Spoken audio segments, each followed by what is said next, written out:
All right, friends, it's a beautiful day. We're going to talk tree planting today. Let me give you a couple of quick tips on issues that I see regularly happening residential and commercial. All right, so we've got this tree planted here.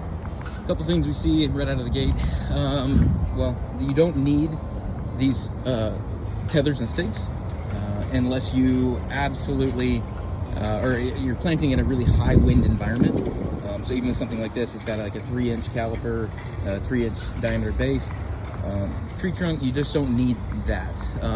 It actually, the tree needs to feel that bending back and forth, the stress of the wind, because it's gonna cause it to send out roots in response to that wind stress.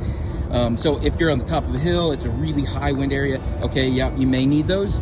And then you want to keep them loose because you do want the tree to go back and forth and feel that. It's going to, again, cause a stress response, the roots to send out. But by and large, almost never do you need that. And then you got to come back, or they never come back. So a couple things can happen. One, they don't look great. Two, if they're left on for a long period of time, you can actually cause damage to the growth of the tree, where it gets really tight and it can cause damage in there from the wind, the rubbing back and forth. And then, so I've seen that, or you can break limbs, it can girdle the stem as it's growing, because they just forget to come back, or it's not in the landscaper's the scope of business to come back and take those out. They're hired to come back later and do it, so then you have to pay them again to come out and do that. It's unnecessary, unless it's in a high wind environment. So that's tethering and stakes. The other thing is the always famous volcano mulching.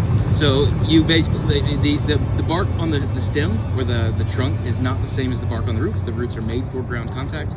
The stems are not. This outer bark is not. So you're creating this moist environment for funguses and insects. It's just a highway. You're building a super highway for them to come across and do that. You also end up having, like this, root girdling. So where the roots will start coming around and around and around, and will actually choke itself to death, because it's set up and it's got this really moist, great stuff to grow into. It makes it easy. Well, why have to push through out here where the ground is hard? So don't do that.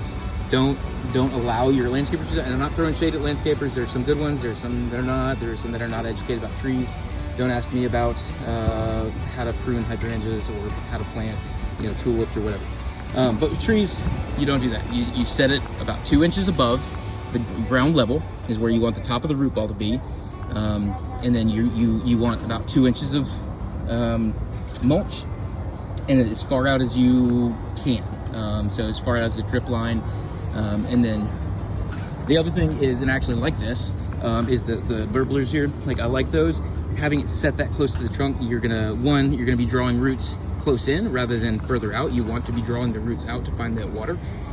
So I like these, but not that close. So you're gonna want them way further out to where the drip line or the end of the root ball is. If you're gonna do that, I like having at least one on either side. Others are the small irrigation heads, where they do distribute out in a circular pattern, but you can have one on either side, and they don't spray real aggressively. They'll spray 8 inches or so as far as their the radius that they'll cover.